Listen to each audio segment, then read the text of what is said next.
नमस्कार दोस्तों, एक बार फिर स्वागत है फिल्टर न्यूज़ के एनालिसिस में। आज हम एनालाइज करेंगे एक बहुत ही इम्पोर्टेंट टॉपिक पे, वो है आर्टिफिशियल इंटेलिजेंस का प्रयोग कैसे किया इज़राइल ने ईरान के एक बहुत बड़े साइंटिस्ट मोहसिन फ़खरज़ादे को मारने के लिए। तो हम बात करेंगे कि आर्टिफिशियल इंटेलिजेंस क्या है और उसको हथियार बनाने में और हथियार के रूप में कैसे प्रयोग किया जा सकता है। हम बात करेंगे कि कौन है मोहसिन फ़खरीज़ादे, उनको मारना क्यों ज़रूरी था इज़राइल के लिए, और इसके बाद हम एक और टॉपिक पे बात करें कि वो कौन सी गन थी आखिर जिसका प्रयोग किया था इज़राइल ने उनको मारने के लिए। और ऐसी ही बहुत ही मिसाइलों पे जो इज़राइल काम कर रहा है उसके बारे में डिटेल में बात करेंगे, और हम बताएंगे कैसे उस पर्टिकुलर गन ने आर्टिफिशियल इंटेलिजेंस का प्रयोग करके सिर्फ मोहसिन फ़खरीज़ादे को ही टारगेट किया और किसी को भी कोई नुकसान नहीं पहुंचाया। और इसके बाद बात करेंगे कि इज़राइल ने आगे भी ऐसे हथियार को डेवलप करने के लिए इस टेक्नोलॉजी पे क्या क्या काम कर रहे हैं। टाइम वेस्ट ना करते हुए टॉपिक पे चलते हैं। Stay tuned.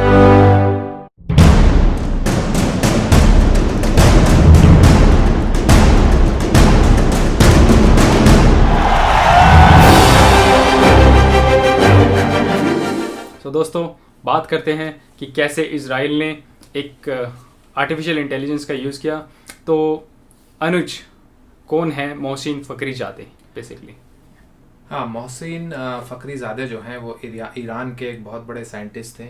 और ईरान की सरकार का जो एक न्यूक्लियर प्रोग्राम चल रहा है, जो वैसे तो ईरान ने बहुत सारी ट्रीटी अमेरिका के साथ पहले की थी कि वो कोई न्यूक्लियर बॉम्ब नहीं बना रहे हैं, वो सिर्फ न्यूक्लियर एनर्जी का यूज़ करना चाहते हैं एनर्जी के लिए।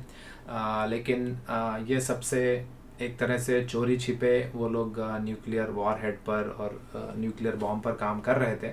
और ये जो मोहसिन फ़खरीज़ादे हैं ये उसी के हेड थे, और इन पर ये बहुत ज़्यादा डिपेंड करता था सिर्फ इनके ऊपर कि ईरान अपने देश के अंदर खुद अपने बलबूते पर न्यूक्लियर वेपन्स बना सके, न्यूक्लियर हथियार बना सके। और उनकी हत्या के बाद ईरानी सरकार अभी बहुत गुस्से में है, और वो इस एक्चुअल में मोहसिन फ़खरीज़ादे जो हैं वो इस बात की फिजिबिलिटी पर स्टडी कर रहे थे कि किस तरह से ईरान की जितनी भी छोटी मोटी कैपेबिलिटी है अभी न्यूक्लियर यूरेनियम एनरिचमेंट की, वो उसकी हेल्प से किस तरह से खुद हथियार बनाने की क्षमता हासिल कर पाएँ। तो इसमें उन्होंने उनको एक तरह से मार दिया है। वो एक्चुअली उन्होंने एक बहुत ही न्यू टेक्नोलॉजी को यूज़ किया है जिसके बारे में हम सोच भी नहीं सकते थे, और उन्होंने एक ऐसी गन का यूज़ किया है जो जिसको आदमी की ज़रूरत ही नहीं है उसको चलाने के लिए, राइट। वो खुद ऑटोमेटिकली चलती है और वो उसी बंदे को मारती है जो कि उसमें सेट किया गया। तो वो उस मशीन के बारे में क्या आप डिटेल में बताएंगे? हाँ, ये थोड़ा सा बहुत टेक्निकल काम है, और इज़राइल ने जो इस तरह की एक घातक हथियार बनाया है ये बहुत ही एक तरह से एक तो टेक्नोलॉजी का एक नायाब नमूना है, लेकिन उसका एक गलत इस्तेमाल है। तो ईरान की मीडिया ने यह खुद माना है कि इस हत्या में एक पूरी तरह से इलेक्ट्रॉनिक मशीनरी और आर्टिफिशियल इंटेलिजेंस का इस्तेमाल करके इस हत्या को अंजाम दिया गया है। और चूँकि यह हत्या ईरान में ही हुई है, तेहरान के आउटर पर हुई है, तो वहाँ पर ईरान की सरकार ने और उनकी पुलिस ने जब छानबीन की तो मौका वारदात पर उन्होंने एक ऐसा हथियार बरामद किया है जिसमें इज़राइल का लोगो लगा हुआ है। वह इज़राइल को बनाने वाले हथियारों की टेक्नोलॉजी पर ही वो बना हुआ है। तो ऐसा भी बताया जा रहा है कि ये हथियार जो है वो सैटेलाइट से कनेक्टेड था, मतलब इस हथियार को चलाने के लिए वहाँ पर कोई भी नहीं था, और सैटेलाइट के हेल्प से उन्होंने इसको कंट्रोल किया और रिमोटली कंट्रोल करके उन्होंने मोहसिन फ़खरीज़ादे की हत्या कर दी। तो ईरान की एक कंपनी है जिसका नाम है शार्प शूटर, और वो आर्टिफिशियल इंटेलिजेंस से बनने वाले इन हथियारों को बनाने में अभी वो दुनिया में फेमस हो गई है, वर्ल्ड फेमस हो गई है। और उन्होंने एक ऐसी गन बनाई है जो पहले से ही तय किए हुए टारगेट पर ही निशाना बनाती है, और तभी वो ट्रिगर होती है। मतलब जैसे अभी हम गन की बात कर रहे हैं तो वो गन तभी गोली चलाएगी जब उसमें मरने की संभावना सबसे ज़्यादा हो। तो इस गन की मदद से वो रुके हुए या चलते हुए किसी भी टारगेट को निशाना बना सकते हैं, जिसमें ड्रोन्स भी हैं, ड्रोन्स पर भी निशाना साधा जा सकता है। और कुछ लोग इस बात का भी दावा कर रहे हैं कि इस तरह के हथियार अमेरिका ऑलरेडी यूज़ कर रहा है, मतलब अमेरिका के पास वो टेक्नोलॉजी ऑलरेडी है। अमेरिका और इज़राइल पार्टनर हैं, तो वो सीरिया में अमेरिका इन हथियारों का इस्तेमाल कर रहा है, जिसको कि वो अमेरिकी हथियार को स्मैश हॉपर बोलते हैं। और इस हथियार में अगर इसको डिवाइड करके देखें तो इसमें एक गन शामिल है और एक प्लेटफॉर्म है जिस पे वो गन रखी रहती है, जिसमें वो 360 डिग्री घूम सकती है ऊपर नीचे, अपने नोज़ल को करके वो अपने निशाना लगा सकती है अपने टारगेट पर। और इसको रिमोटली कंट्रोल करने के लिए उसमें एक कंट्रोल कंसोल भी है, जिसकी हेल्प से वो सैटेलाइट से कनेक्टेड रहता है और उसको दुनिया में कहीं दूसरी जगह बैठे व्यक्ति उसको कंट्रोल कर सकते हैं। और इसमें सबसे ज़्यादा इम्पॉर्टेंट है फेशियल रिकग्निशन और एनालिसिस। मतलब फेशियल रिकग्निशन है मतलब चेहरे की पहचान करना उस टेक्नोलॉजी का। तो इस हथियार में होता क्या है कि ये एक डेटाबेस से कनेक्टेड रहता है और इसमें कैमरा लगा रहता है, तो आने जाने वालों के चेहरों को रिकग्नाइज करता रहता है, पहचानता है। और जैसे ही कोई एक चेहरा उसके डेटाबेस में ऐड किए हुए चेहरे से मिलता है और डेटाबेस में उसे एज ए टारगेट कि हाँ इस पर हमला करना है, जैसे ही वो रिकग्नाइज होता है ये गन अपने आप ही एक्टिवेट हो जाती है और उस पर एक अचूक निशाना साधती है।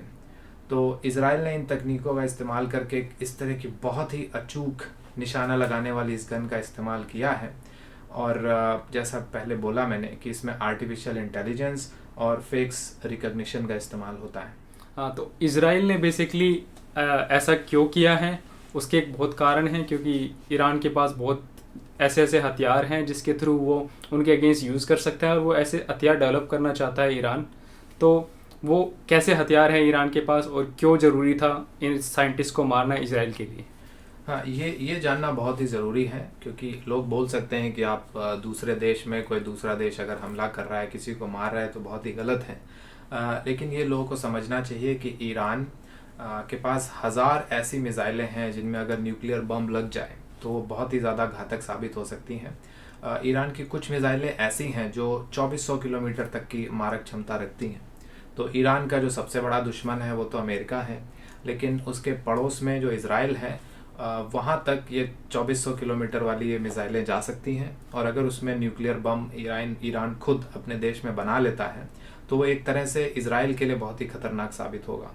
तो मामला उतनी दूर तक पहुँचे, उधर जाने से पहले ही इज़राइल हर कीमत पर ईरान के न्यूक्लियर प्रोग्राम को तहस नहस करना चाहता है। राइट। सो आगे जाकर बात करते हैं कि एक्चुअल में जो मोहसिन फ़खरीज़ादे हैं उनकी हत्या जो 27 नवंबर को की गई है उसके बारे में डिटेल बताएं कि ये मशीन जो भी उन्होंने यूज़ किया है, टेक्नोलॉजी आर्टिफिशियल इंटेलिजेंस यूज़ की है, वो कैसे एक्चुअली उन्होंने इस पर्टिकुलर घटना को अंजाम दिया था।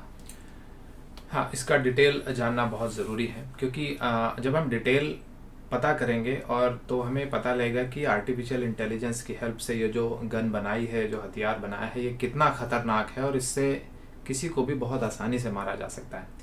तो मोहसिन फ़खरीज़ादे तेहरान जो कि ईरान की राजधानी है, उसके बाहर 27 नवंबर को उनकी हत्या हुई थी। वो अपनी बीवी के साथ अपना वीकेंड गुजारने के लिए एक पर्टिकुलर लोकेशन पर जा रहे थे और उनके काफ़िले में 4 ब्लैक कलर की कारें थी।